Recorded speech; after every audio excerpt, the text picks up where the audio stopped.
Chapter 6, Nimbleness. Ooh, love this. We barely named it that.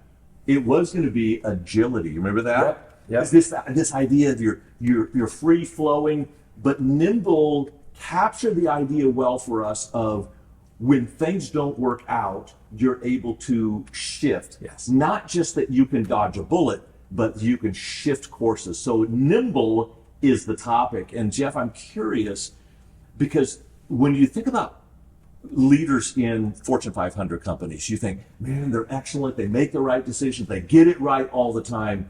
But that's not right, is it? That is not at all. The other option is they don't get it right all the time, but they're able to quickly adjust. I want to ask you a weird question about that. How many leaders do you think are just, man, they make a lot of right decisions, not 100%, but close to 100%, versus those who are successful because they don't always get it right, but they know how to always adjust quickly, right or quick? Give us your assessment. I would say, Mark, I think it's very few that get it right all the time. I think the majority of great leaders are those who know how to pivot. It's so funny. The great theologian Mike Tyson always said this great quote: everyone has a great plan for the fight until they get punched in the face. And then everything changes. And so we're going to have things come up. And so the question isn't, did we get a perfect strategy? Do we have a great game plan? But how do we pivot? How many amazing coaches had a horrible first half? And you hear the announcer say at the halftime, that's a whole different team on the second half, because they looked at their first half and they adjusted. Great coaches, great leaders know how to pivot. They know how to be nimble because they don't fall in love, Mark, with their strategy or their plan.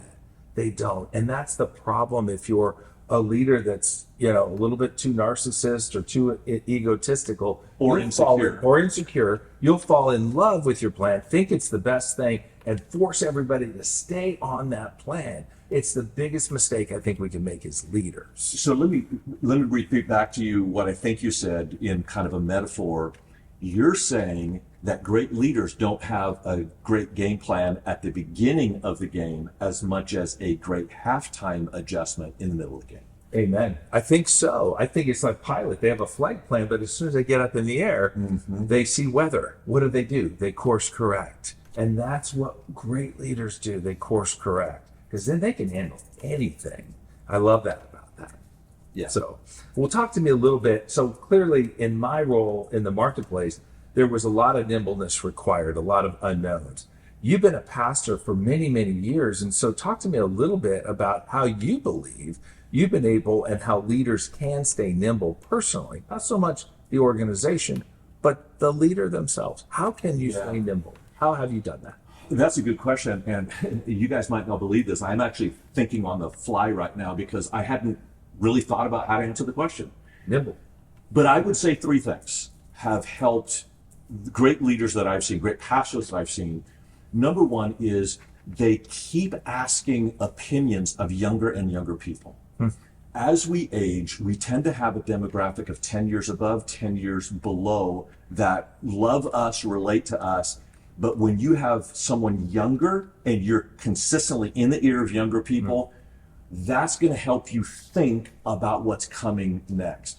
The second thing that I think really helps a lot of great pastoral leaders is that they have a strategy for feedback.